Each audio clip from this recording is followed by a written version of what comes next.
Bismillahirrahmanirrahim. Assalamualaikum warahmatullahi wabarakatuh. Perkenalkan, saya Nova Nur Afifah dari pengurus wilayah kami Jawa Tengah. Yang di sini insya Allah akan sedikit memaparkan terkait risum buku dengan judul Muqaddimah karya Ibnu Khaldun sebagai penugasan 3 Daurah Marhala 3 kami Jawa Barat. Ini dia rangkuman singkat dari buku Muqaddimah karya Ibnu Khaldun. Ibnu Khaldun lahir pada abad ke-8 Hijriah atau 14 Masehi. Beliau tinggal di Kairo, Afrika Utara, yang secara relatif memiliki waktu tenang atau bebas konflik lebih banyak dibandingkan daerah-daerah lain di Afrika. Ibnu Khaldun hidup pada zaman di mana beliau menyaksikan kesuksesan Rasulullah SAW, kesuksesan Khulafaur Rasyidin, kesuksesan dinasti Umayyah, runtuhnya dinasti Umayyah, naiknya dinasti Abbasiyah, dan hingga runtuhnya dinasti Abbasiyah. Kemudian apa sih yang membuat buku ini spesial dan menarik? Pada zaman modern ini, Muqaddimah adalah buku pertama yang meramu teori-teori sosial humaniora dalam satu paket.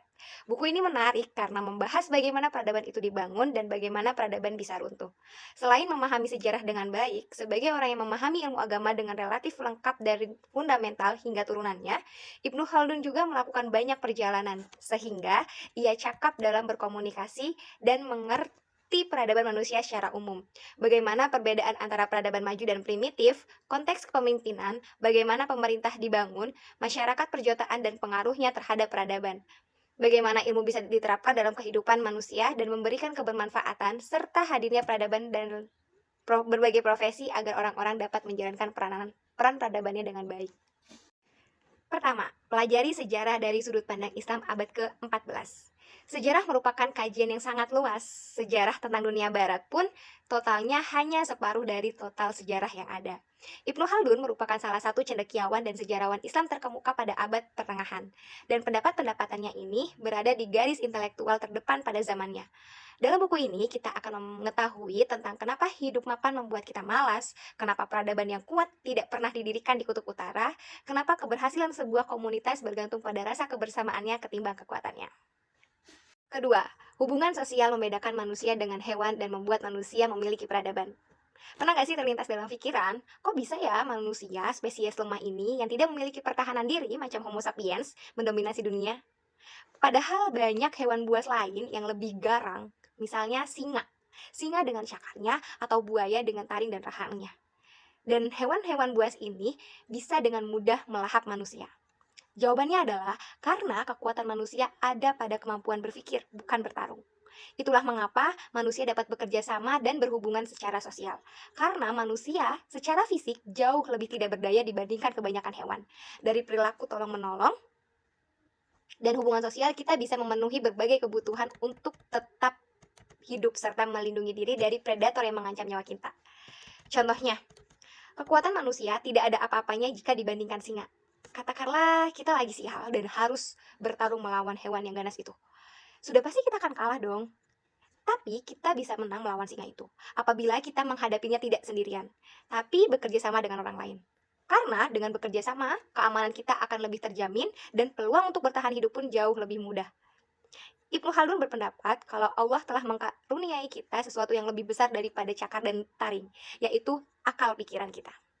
Kemampuan kita untuk berpikir membuat kita sadar bahwa membentuk komunitas akan membantu keberlangsungan hidup umat manusia. Daya pikir tidak hanya membuat kita bisa bertahan hidup, tapi juga mempertegas kedudukan kita yang lebih tinggi dibanding hewan. Dengan menganugerahkan manusia kemampuan untuk berpikir, Allah menunjukkan keinginannya agar kita tinggal di dunia dan bertindak sebagai wakilnya di muka bumi. Selain daya pikir, Allah juga memberikan tangan yang terampil dan cekatan. Kalau pikiran dan tangan dikombinasikan, manusia bisa menghasilkan karya, dan karya adalah ciri peradaban manusia. Kita mungkin tidak mempunyai penunjang fisik yang kuat seperti hewan-hewan buas, tapi dengan keahlian yang dihasilkan dari daya pikir dan tangan, kita bisa melindungi diri dengan membuat alat-alat seperti tombak untuk menggantikan taring, pedang menggantikan cakar, atau perisal untuk menggantikan kulit yang keras. Meskipun daya pikir membedakan manusia dan hewan, pada dasarnya kita mempunyai kecenderungan yang sama dengan hewan dalam hal memusuhi dan berperilaku tidak adil. Supaya dua hal itu tetap terkendali, manusia harus dipimpin oleh seorang penguasa yang kuat, yang bisa menahan agresi kita sehingga tercipta kedamaian. Ketiga, perbedaan iklim memberikan efek yang berbeda bagi individu dan masyarakat.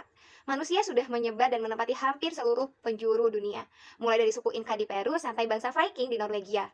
Tapi, kalau berdasarkan perspektif sejarah penulis, Ibnu Khaldun menjelaskan bahwa peradaban manusia terbatas hanya sebagian kecil dunia. Ibnu Khaldun mengungkapkan bahwa daerah dengan suhu sedang cenderung menghasilkan peradaban yang lebih besar. Namun, ada juga peradaban di iklim yang ekstrim, seperti di lingkar Arktik misalnya. Bedanya, masyarakat di sana lebih nggak pasti dan kurang ekspansif. Mereka tidak mempunyai sesuatu yang bisa dibanggakan seperti Kolosium di Roma atau Taj Mahal di India. Sebaliknya, daerah-daerah yang iklimnya dianggap paling sedang atau stabil oleh para pemikir Islam abad ke-14 seperti Irak dan Suriah adalah tempat bagi banyak peradaban hebat seperti Arab, Bizantium, Persia, Israel, Yunani, dan lain-lain. Menurut pemikiran abad ke-14, orang-orang yang tinggal di daerah iklim stabil memiliki tubuh, pikiran, dan karakter yang stabil juga. Orang-orang ini hidup secara sedang-sedang saja, baik dalam hal tempat tinggal, pakaian, makanan, dan pekerjaan. Mereka tinggal di rumah yang dibangun dengan baik dari batu bata, sehingga kesimpulannya adalah iklim memainkan peranan karakter penduduk di daerahnya. Menurut penulis, Ibnu Khaldun menjelaskan bahwa panas dapat menyebarkan sesuatu yang disebut dengan animal spirit atau ruh hewan. Animal spirit ini muncul pada cuaca hangat yang membuat kita merasa gembira. Ketika cuaca dingin, animal spirit ini akan menyusut sehingga kita menjadi sedih. Contohnya seperti pengalaman pribadi penulis. Penduduk Mesir di pesisir yang iklim hangatnya disebabkan oleh cahaya yang memantul dari laut punya perangai yang lebih gembira dan tidak terlalu dibuat pusing dengan masa depan. Waktu berbelanja, mereka lebih sering membeli kebutuhan yang akan digunakan pada waktu dekat, ketimbang menimbun makanan untuk persediaan jangka panjang. Sebaliknya, berbeda dengan orang-orang di Fez yang dikelilingi oleh dinginnya perbukitan Maroko, cenderung lebih galau dan menimbun makanan untuk berjaga-jaga menghadapi bencana alam. 4. Kelangkaan ataupun kelebihan makanan berpengaruh pada tubuh dan karakter kita. Secara intuitif, orang mungkin akan berpikir kalau daerah yang cuacanya sedang memiliki tanah yang lebih gembur dan menghasilkan makanan berlimpah. Tapi kenyataannya tidak begitu. Walaupun makanannya langka, ternyata keadaan ini justru merupakan anugerah. Ibnu Khaldun percaya kalau terlalu banyak mengkonsumsi makanan dengan kadar air tinggi, itu tidak baik untuk tubuh dan pikiran. Efek yang paling mencolok dapat terlihat pada tubuh manusia, karena makanan-makanan jenis itu menghasilkan warna kulit dan bentuk tubuh yang tidak bagus. Selain itu, jenis makanan itu dikatakan bisa menumpulkan pikiran yang akhirnya menyebabkan kebodohan. Perbedaan dari segi makanan ternyata bisa kita lihat dari fisik hewan. Lihat saja hewan-hewan di padang tandus yang langka makanan dan hewan di padang rumput yang subur. Kita bisa melihat perbedaan kontras dari kebersihan bulu, keindahan bentuk dan rupa, keserasian anggota tubuh, dan ketajaman insting. Menurut penulis, antelop sebanding dengan kambing, jerapah sebanding dengan unta, keledai liar sebanding dengan keledai peliharaan, dan sapi liar sebanding dengan sapi peliharaan. Kita juga bisa melihat perbedaan semacam itu pada manusia. Contohnya, menurut penulis, kelompok etnis Afrika Utara yang bernama bangsa Berber umumnya lebih bodoh dan memiliki tubuh lebih kasar dibanding bangsa mereka yang setara di Maroko, yaitu bangsa Mashamida. Bangsa Berber punya banyak sekali tanaman bumbu dan gandum, sedangkan bangsa Mashamida tidak memiliki banyak makanan barley atau makanan sejenis padi dan gandum. Terlebih lagi, perbedaan makanan juga memberikan pengaruh berbeda dalam hal karakter. Misalnya, orang yang makan daging hewan yang besar dan kuat juga cenderung memiliki karakter tubuh yang besar dan kuat. Orang yang hidup dengan mengkonsumsi susu dan daging unta juga begitu. Mereka memiliki karakter seperti unta, yaitu sabar, gigih, dan sanggup membawa beban berat. Perut mereka juga akan kuat dan keras seperti perut unta, sehingga mereka bahkan bisa makan tumbuhan beracun tanpa efek yang signifikan. Sebaliknya, orang yang perutnya lemah tidak akan bisa memakan tanaman seperti itu. Yang ada, mereka akan meninggal dalam waktu sekejap mata. Kelima, beberapa orang tertentu dipilih Allah untuk menjadi nabinya, dan yang terhebat adalah Nabi Muhammad SAW. Umat Kristen meyakini bahwa Yesus adalah sosok yang dipilih Tuhan. Penganut agama Buddha juga berpikir seperti itu tentang Buddha. Orang Islam juga berpikir begitu dengan Nabi Muhammad SAW. Semua itu bukan sesuatu kebetulan. Allah memang memilih beberapa orang tertentu seperti Nabi Muhammad untuk memimpin manusia. Orang-orang terpilih ini memiliki karakter tertentu. Misalnya, mereka adalah orang yang suci, tidak melakukan perbuatan tercela, dan berusaha menyebarkan agama dan ajarannya melalui doa, amal, dan perbuatan baik. Orang-orang terpilih ini juga bisa memasuki keadaan yang sangat terilhami. Saat mengalami keadaan itu, jiwa mereka meninggalkan raga jasmani mereka dan terhubung dengan Allah melalui wahyu-wahyu. Mereka mencapai persepsi malaikat yang membuat mereka bisa mendengar bahasa jiwa. Cara ini hanya salah satu mode supernatural dari persepsi. Selain itu, ada juga cara lain seperti perdukunan dan mimpi. Intinya, selama menerima wahyu, jiwa kemanusiaan Nabi bertransformasi menjadi kemalaikatan. Keadaan ini adalah sebuah keadaan transenden di mana pengetahuan suci bisa disampaikan kepada mereka. Dan hanya ada satu tipe manusia yang bisa mencapai kemalaikatan itu, yaitu jiwa para nabi. Selain jiwa kenabian, ada juga dua tipe jiwa lainnya. Pertama, jiwa-jiwa yang terlalu lemah, yang tidak bisa mencapai persepsi spiritual. Jiwa-jiwa ini biasanya sibuk dengan indera jasmani dan imajinasi mereka.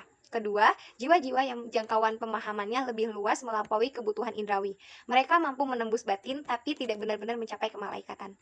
Dan walaupun ada banyak nabi, tapi nabi yang terpilih walaupun ada banyak nabi yang terpilih, wahyu yang diberikan kepada Nabi Muhammad menjadikan Al-Quran sebagai keajaiban terbesar yang pernah ada. Dalam kitab-kitab suci lain seperti Taurat dan Injil, Allah mengungkapkan dirinya dalam bentuk ide dan gagasan. Di dalam Al-Quran, Allah memperlihatkan dirinya melalui kata-kata yang nyata. Ibnu Khaldun menjelaskan bahwa Al-Quran merupakan satu-satunya buku yang berisi perkataan tertulis Allah. Karena inilah, Islam dan ajarannya lebih unggul dibandingkan agama dan kitab suci lainnya. Keenam, group feeling. Group feeling menentukan keberhasilan peradaban dalam pertempuran. Mengapa Amerika bisa kalah dari Vietcong pada abad pertengahan 20 silam? Padahal Amerika mempunyai senjata yang lebih canggih dan pasukan yang lebih banyak. Kemungkinan besar penyebab kekalahan Amerika adalah kurangnya group feeling dari berbagai sisi. Group feeling ini vital sekali untuk memperkuat dukungan dan bantuan sesama anggota kelompok. Bahkan berguna juga untuk membuat lawan takut. Intinya group feeling ini semacam solidaritas yang kalau kita kenal dengan bahasa kita adalah nasionalisme. Group feeling bergantung pada keakraban antar anggota kelompok. Semakin dekat ikatan anggotanya, semakin kuat juga group feelingnya. Inilah alasan kenapa welas asih kita akan jauh lebih kuat kalau anggota kelompok kita adalah kerabat atau saudara yang masih memiliki hubungan darah. Tapi kita juga tetap bisa merasakan group feeling sekalipun kita tidak memiliki hubungan darah dengan anggota lain dalam kelompok kita. Misalnya seandainya kita diadopsi oleh sebuah suku yang tidak memiliki hubungan keluarga dengan kita. Kita akan tetap merasakan group feeling seolah-olah mereka adalah kerabat kita. Ketika terjadi konflik, kelompok group feeling yang paling kuat akan lebih mendominasi. Sementara kelompok yang kalah biasanya akan meniru karakter kelompok yang menang. Tapi hal ini biasanya akan membuat mereka semakin kalah lagi. Karena kelompok yang kalah cenderung menganggap kelompok yang menang bisa unggul karena kekuatan mereka. Di samping itu, mereka juga salah mengasumsikan kalau penyebab kekalahan mereka bukan karena kekurangan mereka, tapi karena kehebatan kelompok pemenang. Alasan lain, mereka menganggap kelompok lawan bisa menang karena kebiasaan dan perilaku mereka. Padahal faktor sebenarnya adalah kurangnya group feeling dalam kelompok tersebut. Alhasil, kelompok pecundang meniru kelompok pemenang. Nggak jauh berbeda seperti anak kecil yang meniru orang tuanya, yang mencoba memakai pakaian yang sama, menggunakan lambang-lambang yang sama, dan melakukan kebiasaan yang sama. Nah, ketika sebuah komunitas mulai ikut-ikutan komunitas lain, maka tidak lama lagi mereka akan bersikap apatis dan berujung pada kehancuran. Ketujuh, otoritas kerajaan sangat dibutuhkan untuk menjaga ketertiban dan menahan sisi jahat dalam diri kita. Ketika menciptakan manusia, Allah tidak membuat moral kita netral. Maksudnya, Allah memberikan kita kekuasaan untuk melakukan segala macam kebaikan, tapi kita punya kemungkinan melakukan hal yang jahat. Sisi baik buruk kita asal-muasalnya berbeda. Sisi buruk kita sama dengan yang dimiliki hewan, dan sisi ini terbentuk karena kita gagal menerapkan agama sebagai pedoman hidup dan berperilaku. Terus gimana cara kita untuk mengekang kejahatan ini? Jawabannya adalah dengan otoritas kerajaan. Dengan menyerahkan otoritas kekuasaan kepada sosok yang mampu mencegah kita dari melakukan hal buruk, peluang kita berbuat jahat jadi mengecil. Idealnya, kita memiliki satu pemimpin dengan darah birunya yang mengalir sejak lahir. Penguasa ini yang unggul, sosok yang memimpin group feeling mencapai kekuatan maksimumnya, dan seluruh kelompok pun segan dengan pemimpin ini. Dalam praktiknya, otoritas kerajaan diberikan pada orang-orang yang mendominasi rakyat, mengumpulkan pajak, mengirimkan ekspedisi militer, melindungi wilayah perbatasan, dan membuktikan kehebatan mereka kepada penantangnya. Umumnya, otoritas kerajaan hanya berasal dari satu rumah, yaitu keluarga atau suku, untuk sebanyak 4 generasi. Generasi pertama adalah generasi penakluk. Generasi kedua adalah orang-orang yang mempunyai hubungan langsung dengan generasi pertama atau generasi pendiri. Selanjutnya, generasi ketiga adalah generasi yang menjalani otoritas dengan mengandalkan tradisi yang sudah ada. Dan yang keempat atau terakhir adalah generasi penghancur. Tapi supaya otoritas kerajaan ini berjalan sukses, metodenya harus diterapkan dengan hati-hati. Selain itu, metode ini harus dipandu oleh nilai-nilai kebaikan dalam agama, bukan oleh hasrat untuk menindas dan mendominasi. 8. Urbanisasi adalah ciri peradaban yang menetap, yang berpotensi menghancurkan. Komunitas manusia pada awalnya bersifat nomaden. Mereka berpindah dari satu tempat ke tempat lain untuk mencari makanan. Akhirnya, ada saat di mana mereka mulai hidup menetap tanpa harus berpindah-pindah. Urbanisasi atau pemusatan populasi di suatu area adalah ciri dari hidup menetap. Tapi apa yang membuat manusia berpikir untuk hidup menetap? Menetap memberi peradaban kemampuan untuk lebih mudah melindungi diri mereka dan lebih mudah memperoleh sumber daya melalui penempatan kota-kota strategis. Misalnya, membangun kehidupan di dekat hutan bisa menyediakan akses lebih baik untuk mendapatkan bahan-bahan bangunan. Masalahnya, urbanisasi ini mengarah pada gaya hidup yang mapan, dan gaya hidup mapan ini sangat berpotensi dapat merusak diri sendiri. Kenapa? Karena mengejar kemewahan dapat merusak karakter orang dan membuat mereka malas, hingga akhirnya menghancurkan otoritas kerajaan. 5 tahap kehidupan di sebuah kerajaan. Pertama, tahap keberhasilan, yaitu kesuksesan dalam menjatuhkan lawan lalu sang penguasa menjadi panutan. Kedua, tahap pengendalian. Di sini penguasa memegang kendali total dan mengklaim dirinya sebagai otoritas kerajaan. Ketiga, tahap bersantai. Pada periode ini, buah dari kerja keras dari otoritas kerajaan sudah bisa dinikmati. Misalnya, seperti membangun monumen atau bangunan megah lain, keamanan finansial pun sudah terkendali. Keempat, tahap kedamaian. Penguasa merasa puas dengan apa yang dia dan pendahulunya capai, dan dia mulai melakukan berbagai hal untuk menyenangkan dirinya dengan tradisi. Kelima, tahap menyia-nyiakan. Di tahap ini, penguasa membuang sumber dayanya untuk kesenangan dan hiburan, meminta saran dari penasehat yang buruk, dan pengusaha yang menjatuhkan mitra dagang dengan para pengikutnya dari pendahulunya. Lama-lama, para pengikutnya mulai membencinya dan menarik dukungan mereka. Selama periode menyia-nyiakan ini, dinasti terpecah menjadi pihak penguasa dan konglomerat saingannya. Inilah yang akhirnya persis terjadi ketika dinasti Umayyah kehilangan kendali atas kerajaan mereka dan dinasti Abbasiyah mengambil alih kekuasaan. Abdurrahman Ad-Dakhil mencari perlindungan ke Spanyol yang saat itu menjadi bagian terkecil dari dinasti Islam. Dia juga memutus kontak dengan Abbasiyah sehingga menyebabkan dinasti terbelah menjadi dua. 9. Semua orang berupaya untuk mencari keuntungan. Sebagian besar orang menganggap bahwa Adam Smith sebagai bapak kapitalisme. Tapi kalau kita lihat lagi ke sejarah pemikiran Islam abad ke-14 dan kapitalisme modern sebenarnya mirip banget. Semua orang sudah pasti berusaha keras mengakumulasikan berbagai hal yang untuk mendapatkan keuntungan, yaitu pendapatan yang didapat dari jerih payah bekerja, bukan uang yang datang dengan sendirinya.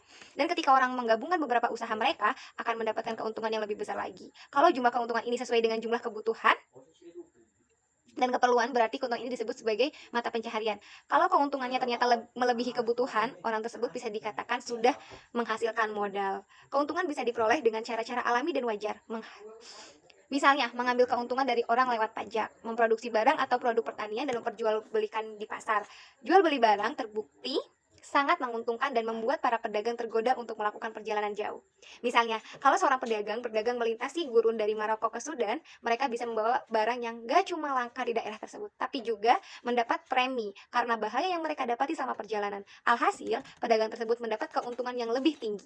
Metode untuk mendapatkan keuntungan bisa dibagi lagi menjadi keahlian yang sangat dibutuhkan dan keahlian yang mulia. Beberapa keahlian seperti pertanian, jahit-menjahit, pertukangan, dan permintalan benang tergolong bidang keahlian yang sangat dibutuhkan untuk kelangsungan hidup komunitas.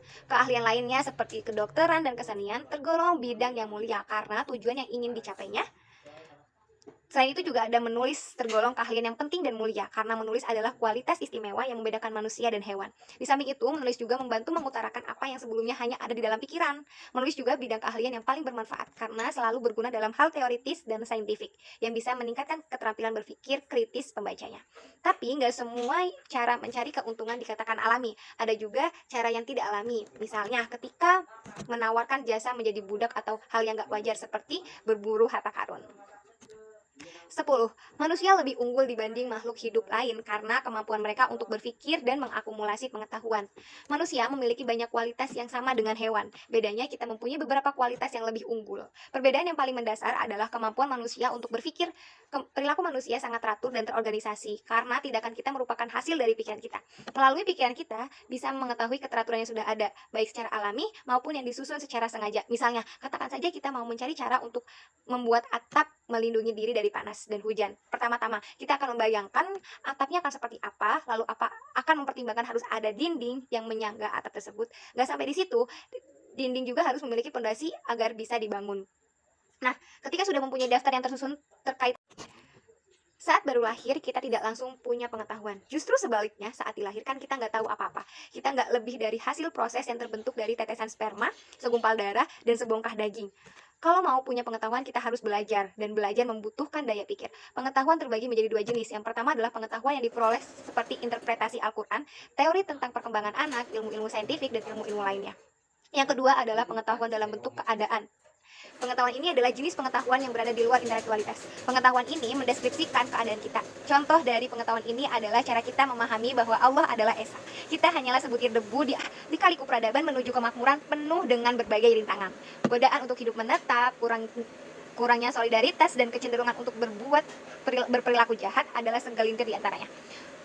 Tapi dengan menggunakan Al-Quran sebagai pedoman kita bisa menjadi lebih dekat dengan Allah dan menjadikan Nabi Muhammad SAW sebagai pemandu kita, bisa menciptakan peradaban yang berkelanjutan. Saran yang bisa diterapkan adalah bekerja samalah dengan orang lain. Kalau misalnya kita lagi kesulitan, gak usah memaksakan diri, cari orang lain dan gak usah gengsi minta bantuan.